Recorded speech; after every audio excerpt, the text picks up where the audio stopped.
"Get out of my kitchen, you dirty village girl. You think because you swept the floor you can eat with my family?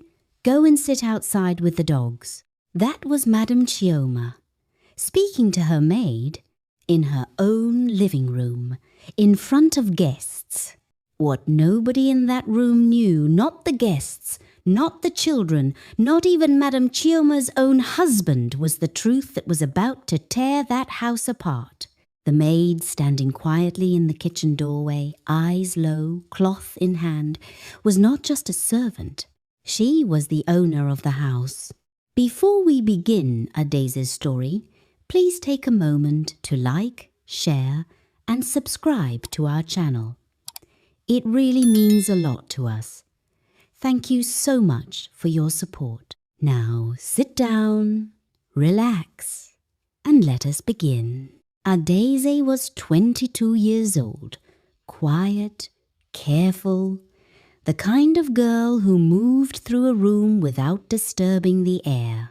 She had grown up in Oguta, a small town in Imo State, where the lake was wide and blue and the morning smelled of firewood and wet earth. Her father, Chief Emeka Okonkwo, had been one of the most respected men in that region. A businessman who built things with his hands and his mind. A man who believed in education, in fairness, and above all, in his children. Adaise was his only child. Her mother had died when Adaise was just 4 years old, so it was Chief Emeka who plaited her hair badly on school mornings. Chief Emeka who sat with her at the dining table and taught her how to read. Chief Emeka who said to her every single night before she slept, "Adaise, this world belongs to those who are patient. Remember that." She remembered. Chief Emeka was not just a father. He was her entire world. He had properties across the state, a block of flats in Owari, land in Enugu, and his crown jewel, the one he was most proud of, a large, beautiful mansion in the GRA area of Enugu City. 8 bedrooms, a wide compound, a garden that bloomed in 2 colors, and a gate so tall it caught the evening light. He had built it himself, piece by piece, year by year. And he had always told Adaise, "This house is yours. When I am gone, this house is your foundation."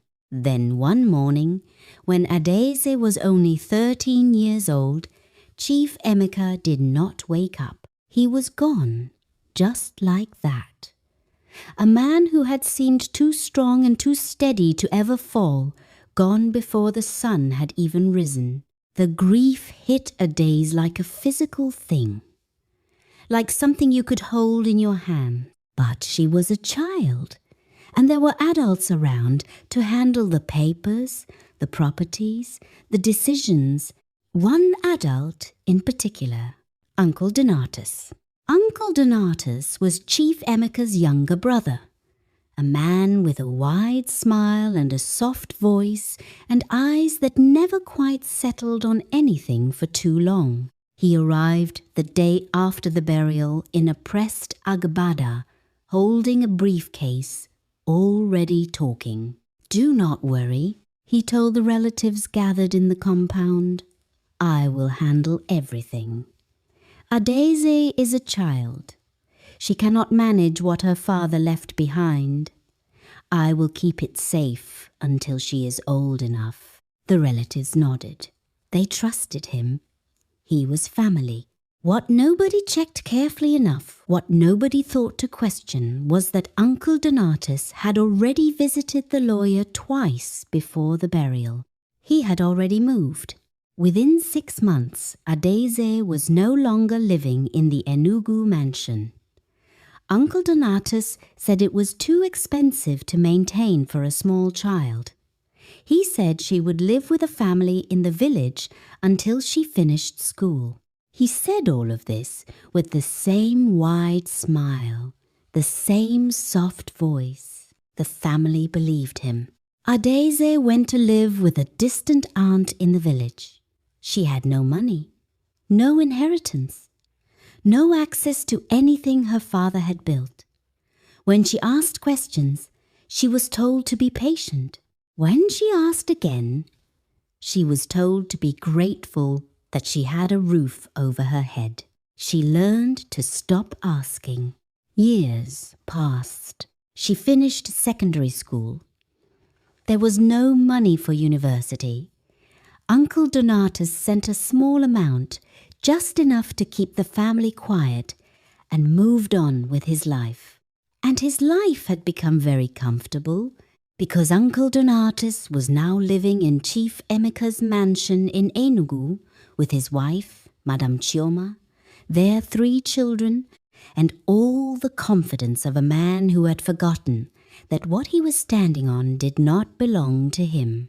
When Adese turned 21, with no money and no place to go, she arrived at the gate of that house looking for work. Not because she had given up, but because she had a plan. She had found her father's original will, a copy hidden in a box inside her late mother's Bible, which the distant aunt had kept without knowing what it contained. The will was clear. Everything, the mansion, the flats, the land, belonged to Adese. She was the sole beneficiary. She had also found something else. Old bank statements, transfer records, documents showing exactly how Uncle Donatus had moved her father's money out of accounts that should have been frozen. Year by year, quietly, he had taken almost everything. Adese kept all of it hidden. She said nothing to nobody.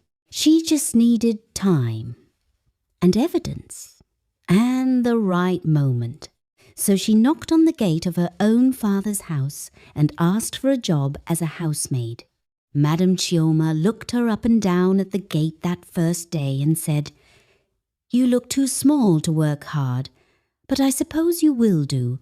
The pay is low. Don't complain or you can leave."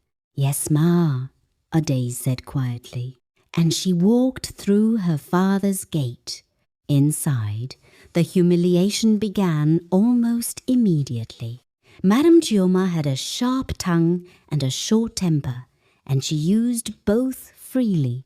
Every morning, before the children were even awake, Adese was sweeping the compound, scrubbing the bathrooms, polishing floors that had been polished the day before and the day before that. "This girl cannot do anything right," Madame Chioma would announce loudly to no one in particular, holding up a cup that had a single tiny water spot on it. "Is this what you call clean? Were you raised in a bush?" The children picked up their mother's energy the way children always do.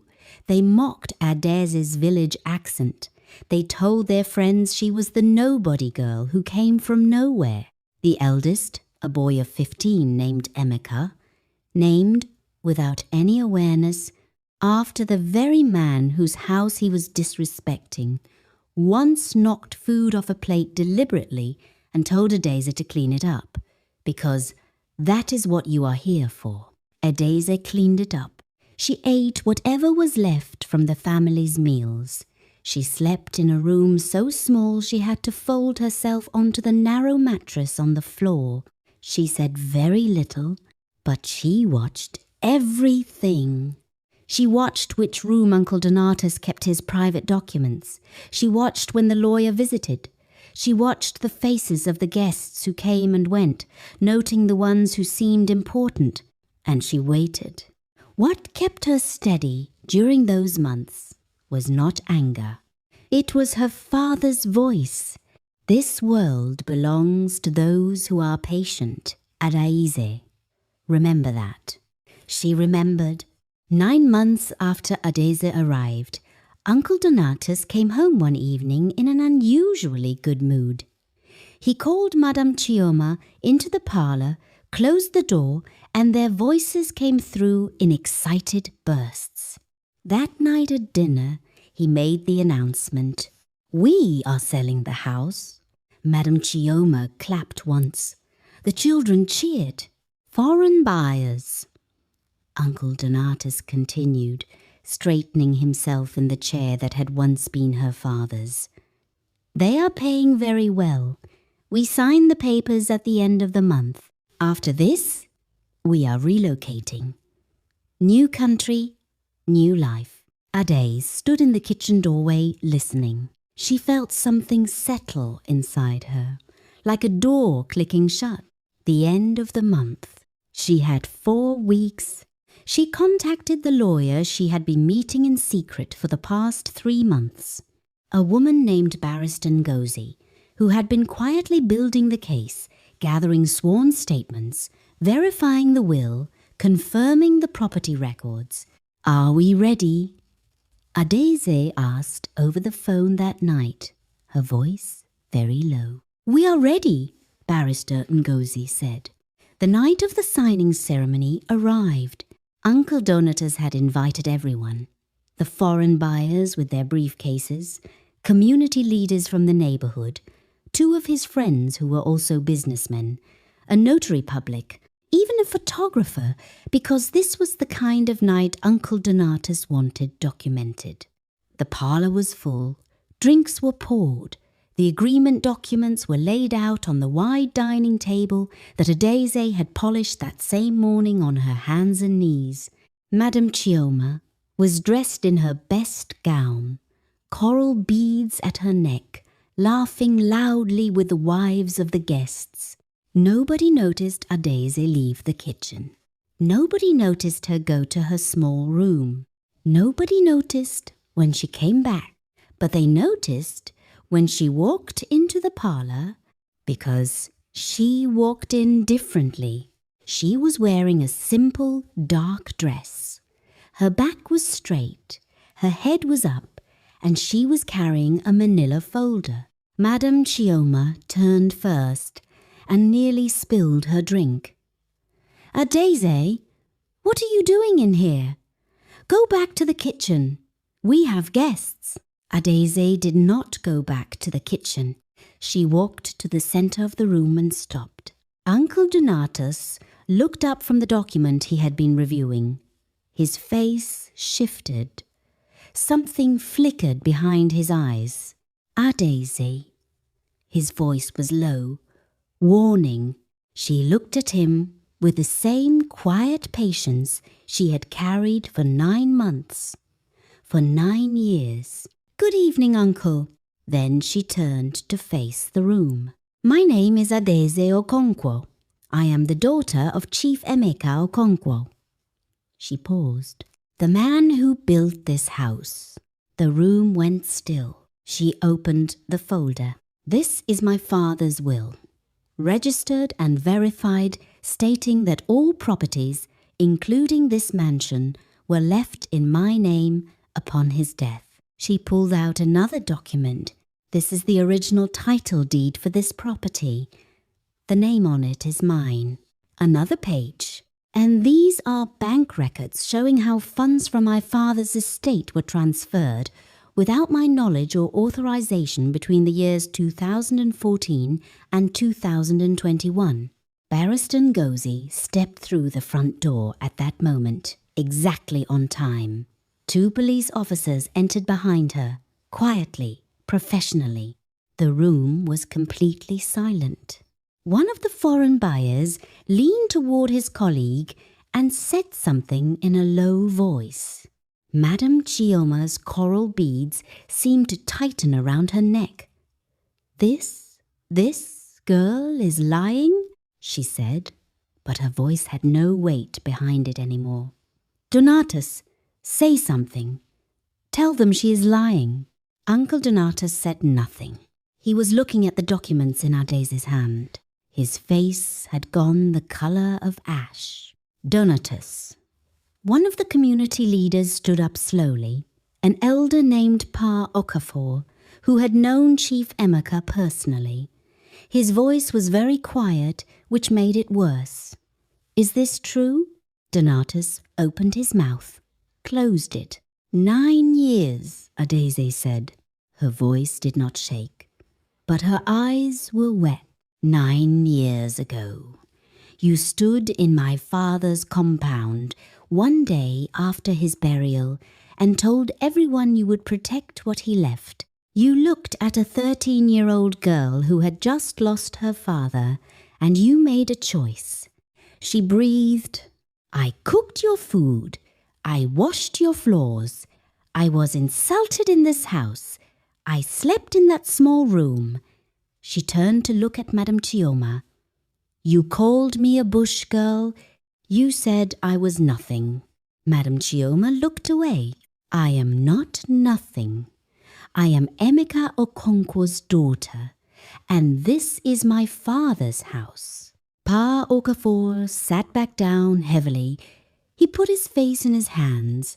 One of the foreign buyers quietly picked up his briefcase. Uncle Donatus finally spoke. His voice came out broken, as if it had aged 20 years in 2 minutes. "Ades, please. I always planned to give it back. I just needed more time." "You had 9 years," she said simply. What happened next moved fast. The buyers left. There was nothing to sign. The police officers stepped forward. Madame Chioma began to cry. Not the quiet kind of crying, the loud, desperate kind. She grabbed Adaise's arm. "Please, my children, where will we go? We have nowhere. Please, Adaise, I know I treated you badly. I am sorry. God knows I am sorry." The children stood at the top of the stairs watching, their faces pale and frightened. Adaise looked at Madame Chioma's hand on her arm. Then she looked at the woman's face. This was the woman who had told her to eat outside. This was the woman who had called her dirty. This was the woman who had laughed loudest at her accent. Adaise did not feel what she had expected to feel in this moment. She did not feel victory. She just felt tired and sad. Sad that it had come to this. Sad that a man as good as her father had a brother capable of this. She gently removed Madame Chioma's hand from her arm.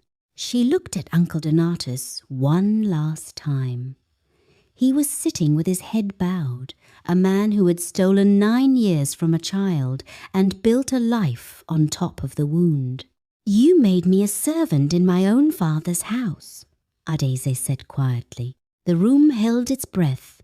"Now leave it." The legal process took 3 months. Every property was returned. The mansion, the flats, the remaining land. The courts ordered that Uncle Donatus account for what had been taken. Not everything could be recovered. Some of the money was long spent, but enough remained. Uncle Donatus did not go to prison because Adaise did not push for that. When Barrister Ngozi asked her why, she said, "He is my father's blood. My father would not want that, but he will never come near what belongs to me again." That was enough. Adaise moved into the mansion quietly. She renovated the small room where she had slept on the floor, turning it into a library because her father had loved books. She enrolled in university the following September, studying estate management, because she understood better than most people that property without knowledge is a foundation without walls. But the thing that people in the neighborhood would remember most came 6 months later. She opened the compound on Saturdays to girls from poor families in the area who needed help with school fees, with mentorship, with simply someone who believed in them. She never gave speeches about what she had been through. She just opened the gate every Saturday morning and let them in. One of the girls asked her once why she did it. Adaise thought for a moment. Then she said, "Because someone should have done it for me, and because my father always told me that patience is not weakness. Patience is power, waiting for the right moment." The girl nodded. though she was not sure she fully understood yet. She would understand one day. There is a lesson in Adaise's story that stays with you long after it ends. She was insulted, degraded, and treated as if she did not exist in her own father's house by the very people who had stolen from her. And she could have broken. She could have screamed on that first day. She could have shown the documents and demanded justice immediately. But she waited. She gathered herself. She gathered the evidence. She moved at the right time, in the right way. Because patience is not about doing nothing. Patience is about knowing when to move. And the other lesson is this: never look down on anyone.